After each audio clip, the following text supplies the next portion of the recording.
Hi, welcome to Pennsylvania Newsmakers, and as always, thanks for watching. Well, the governor's race is heating up. The trial of former state rep Mike Veon is underway. Reporters John Micek and Robert Swift will analyze, but first, the legislature's job performance. How low can it go? State Rep Daryl Metcalfe is in the House. He'll offer some suggestions on how to get it from going down to going up. First, Pennsylvania government and politics, in depth and in detail, and it all starts right now. This is Pennsylvania Newsmakers, a fast-paced, unrehearsed weekly discussion with and about the leaders who shape your world. And now, here's your host, Terry Madonna. Hi, welcome back to the program. Well, let's start off with State Rep Daryl Metcalfe is here. He's from, I should let him promote Cranberry Township. It's out there in western Pennsylvania. It's a thriving little, you guys got a lot going on down there, don't you? We do. We're a very high growth area. Yeah. But a lot of the growth has come because people are fleeing from the Allegheny County, Pittsburgh area because of tax rates and education system, and coming out to Butler County. We just have to be careful that our government continues to move us in the right direction of not increasing that tax burden, so people don't have a reason to stay there. Yeah. All right, well, look, let's talk about the state legislature. I think you would admit after the pay hike and then so-called bonus gate, 25 people, have been charged. Then we've got this situation just last year, 101-day budget date, legislature's job performance is plummeted off. Now, okay, you're King Daryl Metcalfe for a day. Something you don't get to do with 253 of you, right? No, you don't. All right. Go through three. If you were king for a day, what 3 or 4 things would Daryl Metcalfe do to put the legislature back on track?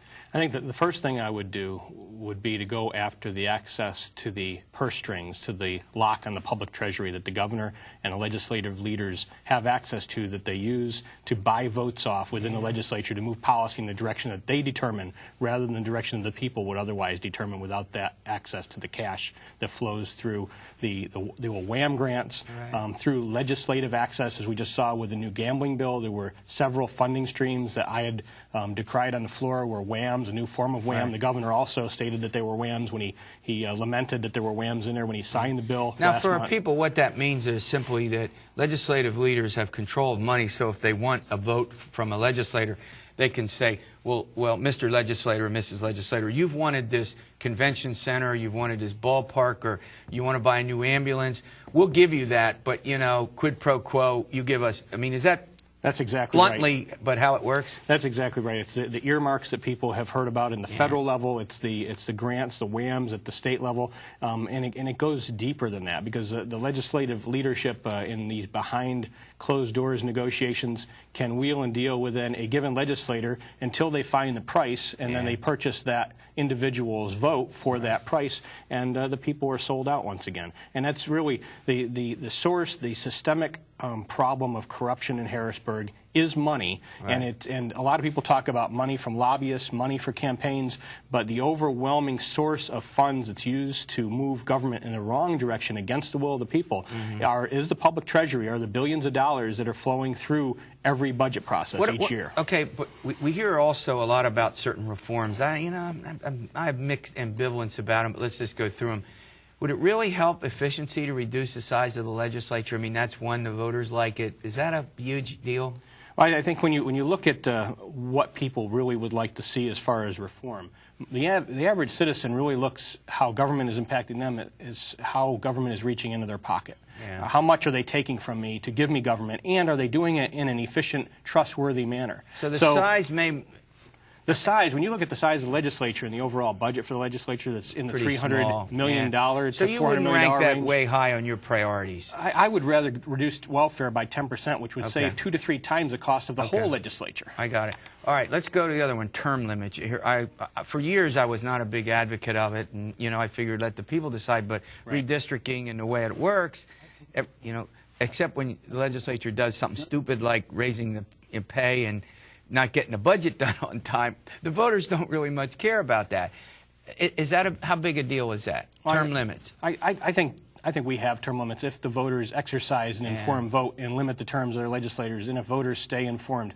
And I think that the media could help with trying to inform people about things that are really occurring. Right. As with our leadership elections in the Republican caucus just a short week or so ago, we didn't get much coverage on that leadership election, which is held in secret behind closed doors. And it's our leadership that establishes the direction for the caucus. And many times, I mean, you look at the gambling bill. 2/3 of the Republican senators voted against the gambling bill last month. But the Republicans are in control of the Senate. So Republican leadership, who's elected by those 20 senators that say they're against gambling, they let their leadership run legislation that the majority of their Senate Republicans are against. Yeah. Same with the House. We had one of our members actually buying or out looking for votes for the Democrats to sustain that bill and pass it through. So we had almost 90% of the Republicans in the House voted against the gambling, but we had one of our head leaders working to bring Republican votes over the Democrats to make sure that that passed. We're into the sausage making here of the legislature in the Pennsylvania Newsmakers, and we'll be back with State Rep Daryl Metcalfe following these words. This broadcast of Pennsylvania Newsmakers is presented by the Pennsylvania Chamber of Business and Industry, the statewide voice of business, and by the Pennsylvania Cyber Charter School, bringing educational innovation and freedom to the children of Pennsylvania. This broadcast of Pennsylvania Newsmakers is presented by PAConstructionJobs.com. For more information about rewarding careers in the highway construction industry, visit PAConstructionJobs.com. And by the Pennsylvania Manufacturers Association. Business in Pennsylvania is our business. I'm with State Rep Daryl Metcalfe. We're talking about legislative reform. He's been a critic of a lot of the way the legislature has functioned. All right, Representative, let's talk about a couple of other aspects. Campaign finance, among the big ones. We have no gift ban on what you guys can take. Even Congress does. You report them, but should there be a gift ban? Well, I think, as you know, now we have that you have to disclose any gift that's over $250. You have to disclose it, but should there be an outright ban? I think there should be a ban on certain types of gifts. I think you have to be careful how you write the policy, so that if somebody gives you a pen with a company name on it, you give or a something like that, that you're not getting into that. But I think Senator Piccola, I believe, has a gift ban bill that I read through that looks reasonable. Yeah, I mean, my sense about that is, I mean, I never objected if somebody wants to take you guys to a dinner. Nobody gets bored over that, or you go and you even play a golf game, or you go play tennis or something. I mean, I think it's the big trips. It's can't reason prevail. Am I wrong about that? I agree with you. I think that the things that are very obvious gifts that are being given to try and move somebody in a direction for their policy. Yeah. And that can happen at school board level when you have people that are considering AstroTurf, and you have trips being given to school board members that are flying across the country to a certain nice location, maybe California, to check out the AstroTurf at a school out there while they're vacationing at Disneyland or whatever. Yeah. So I mean, that has to be looked at. I think it has to be across the board for all levels of government in Pennsylvania, and that we should. The executive branch, I think, is a little bit different. I think there are the ethics laws, I guess, of the state treat them a little more. We've watched some of the junkets from the executive branch where they're traveling overseas, and when it's clearly not a function of state government to be dealing with treaties, trade treaties and things like that with other nations. That's a federal government. All right. One other aspect that's vigorously debated is the business of part-time versus full-time. You guys, you don't decide this, but legislative leaders say, well, you'll go away for a month here, then you'll come back. Then, I mean, it seems like you're out of session. Maybe that's a good thing if you don't want them, depending on what they're doing. Should you be part-time? I think I've worked with a lot of part-time legislators around the country on State Legislators for Legal Immigration, a coalition that I created, and have found that some of the legislators are not able to be a checks and balance to their governor or to advance policies because they're only meeting 2 months every 2 years, unless the governor calls them in. So with a governor that we've had, like Rendell, where legislators are trying to hold him accountable for some of the actions of administration, we would be put at a disadvantage to not be able to be checks and balance. So your point would be you could come in for 3 months, let's say, every year, and then you'd be gone for the balance of the year, and that would allow the governor to pretty much do what he wants. You wouldn't even have a forum, particularly to rally against whoever governor, whether it's Rendell or who cares who it is. That's correct. And I think ultimately when you go back to reform, like we talked about, I think people are concerned about how their money is being spent, how much money is being taken from them. Yeah. And we have to reform the purse strings in Harrisburg because the governor and a handful of legislative leaders have too much control behind closed doors to buy votes with the taxpayers' money, and it's not right. And it's being done for campaign purposes because these projects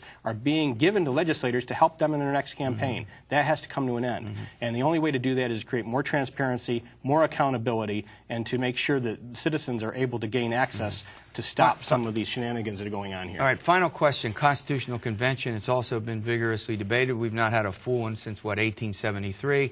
Not just to look at the legislature, but maybe look at the entire operation of state government. Good idea, bad idea? I think the Constitution itself is a great document. The problem is when legislators and judges and the governor, the executive branch, ignore what the Constitution says and try and push their policies through regardless, and then just hope they don't get challenged in the courts and hope the courts are in their pocket on making the decision. So the document isn't a problem. I think it's the people who are raising their hands, swearing to uphold and defend it because they're not doing it. We saw that with a pay raise. Just a blatant violation of the Constitution to try and take a pay raise in the terms of certain legislators, and the people held those legislators accountable, many of them that did that. All right, there you have it. Representative Daryl Metcalfe. Uh-oh, the trial of Mike Veon, a House member, is underway in this so-called, we call it so-called bonus series of prosecutions. And the Gov's race, it's heating up. Guess who's in the House? Robert Swift and John Micek, two of the state's leading reporters, and we'll be back in a moment. This broadcast of Pennsylvania Newsmakers is brought to you by Pennsylvania Credit Union Association. Pennsylvania Credit Unions, where people are worth more than money. To find a credit union that is right for you, check out ibelong.org. And by the Energy Association of Pennsylvania, Pennsylvania's energy information source.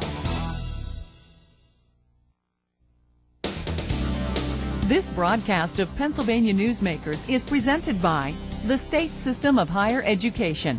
14 state-owned universities. The state system is the largest provider of higher education in Pennsylvania. And by the Hospital and Health System Association of Pennsylvania, working towards a healthy Pennsylvania. Hi, welcome back. Well, we have Robert Swift and John Micek, both two of the state's leading reporters. John Micek, I want to start with you. All right, I tell you, the governor's race is joined. If we can figure out who's going to stay in and how much money they raise, particularly on the Democratic side, give us a quick update on the Democratic race for governor. All right, 4 candidates so far. Allegheny County Executive Dan Honorado, State Auditor General Jack Wagner, the Mayor of Scranton, Chris Doherty, and the Montgomery County Commissioner Joe Huffle. This is Sunday. We may by now have found out who's in and who's out. This past weekend, Friday and Saturday, state Democrats meeting in Lancaster for their annual endorsement meetings. There's some thought there may not be an endorsement because there's some internal party rules about how it's supposed to happen. But after this weekend, things may shake out a little bit more. Do you think that all 4 of them will stay in? If I had to guess, conventional wisdom is you'll probably see, I'm thinking, a 3-way primary between Mr. Wagner, Mr. Honorado, and Mr. Huffle, who sort of set himself up as kind of the liberal southeastern progressive candidate, the sort of the Rachel Maddow wing of the party. He seems like he's in it to stay. There's speculation now that Mayor Doherty may be running for lieutenant governor. Speculation that was kind of accelerated over these last couple of days when it was revealed that his wife, in fact, I guess, sent an email suggesting that might be something for him to do. And she's his campaign manager? His sister is his campaign manager. Oh, his sister. Yeah. And we got the guy, Joe Sestak, for the Senate. His brother is running his campaign. All right. That's right. Give us a quick update on the Republican side, Robert. Well, on the Republican side, it's Attorney General Tom Corbett, who's been doing very well in the regional caucuses that they've had. But then the challenger, Representative Sam Rohr of Berks County, gave a good, I think, before the Pennsylvania Press Club, he had a good, held up well, answering questions. The one constant of this race that it could be shaping up that we could be having, for the first time since 1978, an all-Pittsburgh gubernatorial race. That's what the trend is going, whether it's Corbett and Honorado and Wagner on the Democratic Boy, that would side. leave most of the power has shifted in the southeast and the Lehigh Valley, and up in the Northeast, it's the West is. But we could end up with a governor from. Sam Rohr, does he sort of represent the sort of the teabagger, anti-government wing of the Republican Party? I know there's libertarians and Democrats in there. I mean, he has sort of set himself up, for lack of a better term, as kind of the reform candidate. He made that point at his press club address late last month. He's been going around the state holding these kind of town hall meetings where a lot of these disaffected conservative Tea Party types have been coming out to voice their dissatisfaction. I mean, I think he is sort of like the ideological camera negative or shadow image of Mr. Huffle. As Mr. Huffle is to the left among Democrats, Mr. Rohr has set himself up for the right in the party. This is a good 1/4% of the vote, at least in that So it's conceivable if I mean, Corbett's, you both agree, I'll start with you, Robert, Corbett's the odds-on favorite to win the nomination. He's got a lot of money. But Rohr could get, 25–30% of the Republican primary vote. Is that out of the question as we talk here? That's not. Certain counties, like Lancaster, for example, in the GOP side, I could see him carrying Lancaster. No, I agree. I mean, you see these Republican trends where there's this vast disaffection with the right, with the mainstream of the party. It's not inconceivable for Mr. Rohr to poll at about 25% in the primary. Yeah. Now, right now, let's go to the Democratic side because that's more complicated. There are some. I mean, it's hard to get a feel exactly for. In most things, they're pretty similar. They have some differences on abortion and differences on gun control and gay rights, but overall, the big message about using the government, as Rendell has, pretty much the same. Am I right or wrong about that? It's pretty much the same. It's more. I think the big difference is, which candidate may be furthest apart from Governor Rendell, and yet that would be Auditor General Jack Wagner. Good point. And the rest are sort of, they've all had, especially Mr. Hoffo and Mr. Honorado, have all had ties with Rendell. And so it's a question of, how much in the Democratic Party is the governor's, legacy still shaping that. Now, in the case of the Democrats, let's stay there. We've got the critic, Jack Wagner. I noticed, John, that the Auditor General, who's been very critical of aspects of the gubernatorial administration, is picking up a large number of endorsements from party leaders, but many of them are in small counties or in western counties. What's the significance of that? I mean, it's hard to say what the significance is apart from the. It's almost like trading cards in a way for politicians. I mean, you pick them up, you're very proud of them. What they mean to the actual electorate is debatable, but. He's picked up all those endorsements. This is all true. But I mean, the key is the fundraising. Whether or not, you get the foot soldiers out of the endorsements, you get that kind of thing. But Mr. Honorado has the money. Huge amount of money. But what's intriguing about this race, though, and this isn't something we haven't talked about yet, is Mr. Honorado is the front runner, sort of seen as the heir apparent, but he's polling at 14%. Yeah, I mean, they're still at 69, 70%. But that's where the 5 or 6 million comes into play, right? Exactly. He's going to be spending all of that on name recognition. All right, there you have it. A quick update on the governor's races. Boy, it's going to heat up in the next couple of months. It's going to be governor, governor, governor. But before that, we have the trial of Mike Veon, a former leader in the State House, a big Democrat on trial, a very important trial. We'll bring you up to date on that following these words. This broadcast of Pennsylvania Newsmakers is presented by Highmark Blue Shield, changing the way health plans work for business with a variety of plan options for employers and more choices for employees. Information is available at highmark.com. Have a greater hand in your company's health. And by the Pennsylvania Healthcare Association, the future of long-term care. Welcome back. All right, Robert, let's talk a little bit about the trial of Mike Veon. How big a deal is this? Well, it started this week in the Dauphin County Courthouse. This is the sort of the linchpin trial. Remember, 24 people have been charged in the bonus gate with illegal use of public resources for campaign activity. The trial of Mike Veon and 3 associates is the big case so far for Attorney General Corbett's team. This is where this week you've had one of the star witnesses, Mike Manzo, the former chief of staff to the House Majority Leader Bill DeWeese, testifying that that there was sort of a systematic effort here to use campaign funding for Boy, for public time. Folks who cover the legislature and the state capitol are riveted on this, aren't they? Well, we're getting also there's little case studies being made about the new forms of media, tweeting, and what can be done out of the courtroom. Yeah. Judges are ruling on that. I'm going to turn to one of the guys. By the way, can people follow you on Twitter? Oh, it's capital @capital_ideas. I'm one of the guys who tweet. But yeah, I mean, it is fascinating. Several of our colleagues, I've been following. I have no life because of you guys. We have no life. You don't blame that on me. Go outside. Go ahead. It's too cold to play golf. We know that. Yeah, but I'm there into this trial. It's as though I'm right in the trial. I mean, it is really fascinating. I mean, this is an indication to the extent to which media has changed in the way we cover trials, the way we cover public events have changed.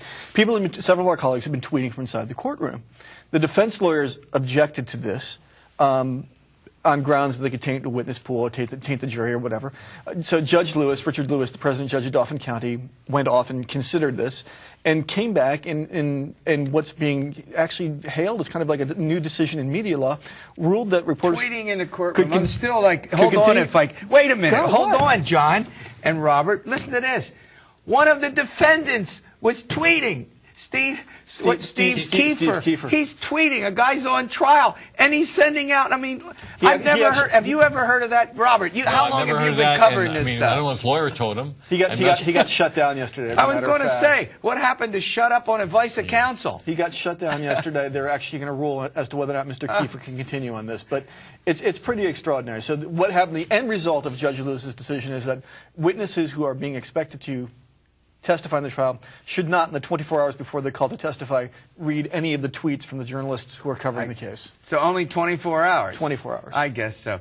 All right. Before I let you guys go, I want both of you to answer this question.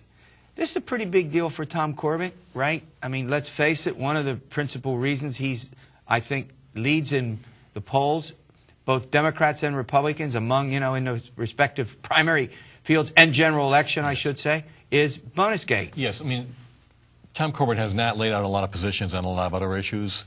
He's had this investigation for 3 years now. 3 years, man. And we had one acquittal on Representative Romali. So this is the big case now. At the same time, he has about a bunch of guilty pleas in his pocket. Yep, he's got about 7 guilty pleas. 7 guilty. I mean, but this one, Veon, this is for all the marbles. Yeah, I agree. Go ahead. And RB's exactly right. I mean, he set himself up now, and we may see Mr. Corbett stake out policy positions after the Republican endorsement on the 13th of February, presuming he wins it, which seems to be fait accompli at this point.